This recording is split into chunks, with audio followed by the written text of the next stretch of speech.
Hello viewers, আসসালামু আলাইকুম। Welcome back to my channel. আশা করি সবাই ভালো আছেন। আজ আমি আপনাদের জন্য নিয়ে এসেছি নতুন আরেকটি রেসিপি, নদীর চেলা মাছ আলু বেগুন দিয়ে চচ্চড়ি। এটা একবার খেলে কখনোই ভুলতে পারবেন না এই রেসিপির কথা। সারা জীবন মুখে লেগে থাকবে এই নদীর চেলা মাছ আলু বেগুন দিয়ে চচ্চড়ির কথা। অসাধারণ এই রেসিপি।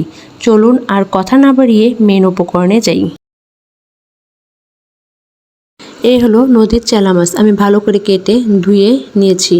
এখানে নিয়ে নিয়েছি পেঁয়াজ কুচি ও ফালি করা কাঁচামরিচ। আর এখানে নিয়েছি দেখুন একদম ভাজি করার মতো আলু কুচি কুচি করে এবং সেম প্রসেসে বেগুন। এখন আমি কড়াইয়ে বেগুন আলু দিয়ে তার সাথে পেঁয়াজ কুচি এবং ফালি করা কাঁচামরিচ দিয়ে দেব। এখন আমি দিয়ে দেব স্বাদ মতো লবণ, হাফ চামচ হলুদ গুঁড়ো, 1 চামচ মরিচ গুঁড়ো, আর এখানে আমি তেলের পরিমাণটা একটু বেশি দেব, তাই 4 টেবিল চামচ আমি তেল দিয়ে দিব।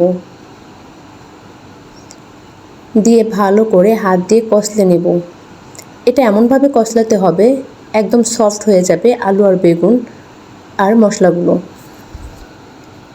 দেখুন আমি ভালো করে কষলে নিচ্ছি।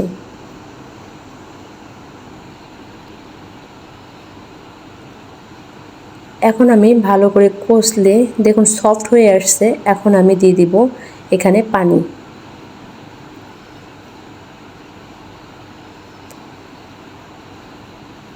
পানি দিয়ে আমি একটু নেড়ে চেড়ে নেব।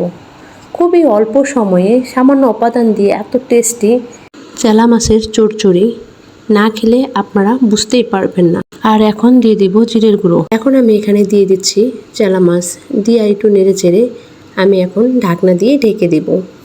দেখুন আমি ঢাকনা দিয়ে ঢেকে দিয়েছি।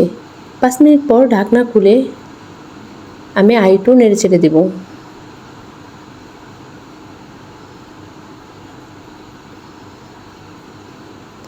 একটু ভালো করে নেড়ে চেড়ে এখন আমি কয়েকটা ফালি করা কাঁচামরিচ দিয়ে দেব।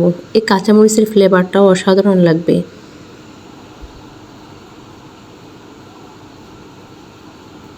এখন আমি আবারও ঢাকনা দিয়ে ঢেকে দেব।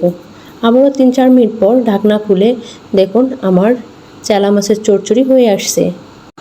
দেখুন কত সুন্দর হয়েছে, দেখেই খেতে ইচ্ছে করছে। আমি পরিবেশনের জন্য এখন তুলে নেব। আপনারা যদি এভাবে চেলা মাছের চচ্চড়ি খেতে চান আমাকে ফলো করে অবশ্যই বাসায় ট্রাই করবেন এবং আমাকে কমেন্ট করে জানাবেন।